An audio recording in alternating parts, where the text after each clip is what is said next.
গ্রাম থেকে পিওর জিনিস ঢাকায় যায় বা ঢাকায় যাওয়ার পরে পিওর জিনিস ভেজালে পরিণত হয়। কিন্তু গ্রামে আসলে গাছে থেকে পিওর জিনিস পেড়ে খাওয়ার যে কি মজা, একমাত্র গ্রামে আসলে সেটা সুন্দরভাবে বোঝা যায় বা উপলব্ধি করা যায়। তো আসসালামু আলাইকুম, সবাই কেমন আছেন? আশা করি ভালো আছেন।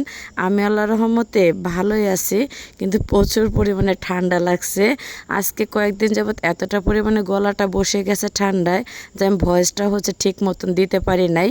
তো বাড়িতে আসার পরে মনে হয় যে 2টা বা 3টা লং ভিডিও দিছি, এরপরে কোনো ভিডিও দিতে পারি নাই। কিন্তু পোস্ট স্টোরি আর রিলস দেওয়া হইতেছে। আর আমি ঈদের আগের দিন বাড়িতে আসছি। তো আসার পথে দেখলাম যে অনেকে জাম পারতেছে, হাটে বিক্রি করবে। তো আমার হাজব্যান্ড দেখার পরে অর্ডার দিছে যে আমাদের বাড়িতে কিছু জাম পাঠাই দিয়েন। তো যতটুকু পারবেন পাঠাই দিয়েন। আর গ্রামের বাড়িতে আসলে দেখা যেতেছে যত পিওর জিনিস আছে, তো এক এক করে আমার হাজব্যান্ড কিনে কিনে আমাদের খাওয়ানোর চেষ্টা করে। আসলে ঢাকা শহরে যতই গ্রাম থেকে জিনিস যাক না কেন, দেখা যাতেছে ওইটা কিন্তু ভেজালে পরিণত হয়ে যায় বেশি। তো বাড়িতে আসার পরে আগে বললো আমার হাজব্যান্ড যে জাম মাখাও, জামটা খাই। আর আমার ছোট দেবর বলতেছে, ভাবি আপনি কাঁচামরিচের লবণটা সুন্দর করে চটকে দেন, আমি জামটা মাখাই। তো মাখানোর দায়িত্বটা ওকে দিয়ে দিলাম। আর জামটা খেতে এত বেশি ভালো লাগতেছিল, যে পরিমাণে গরম পড়ছে। জানি না ঢাকার কি অবস্থা, কিন্তু গ্রামে গরমের অবস্থা একদমই 12টা। আর ঢাকায় তো সবসময় ফ্যানের নিচে থাকা হয়, আর গ্রামের মানুষ তো সবসময় ফ্যানের নিচে থাকে না, ম্যাক্সিমাম বাহিরে সময়টা বেশি কাটায়।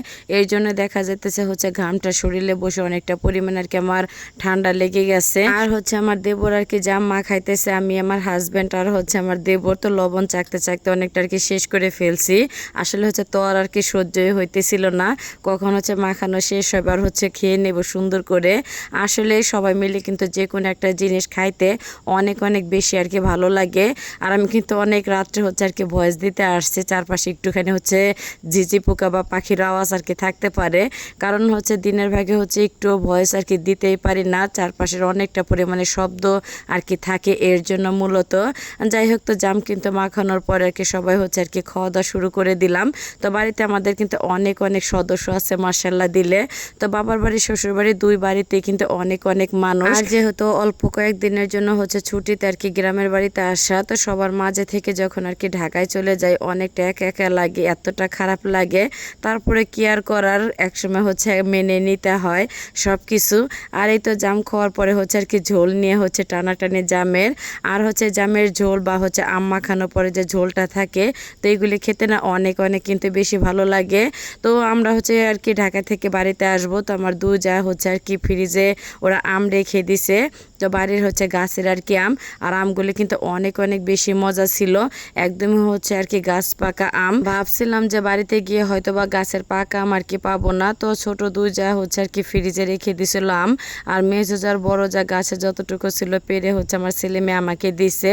তো রাতের বেলা সবাই পেট ভরে আম খাওয়া হয়েছে। অনেক মানুষই ছিল, আসলে সবাই তো আর ক্যামেরার সামনে আসতে চায় না। আর এই ভিডিওটা কিন্তু ঈদের আগের দিনের ভিডিওটা। তো ভিডিওটা আমি এখানে শেষ করলাম। সবাই ভালো থাকবেন, আল্লাহ হাফেজ।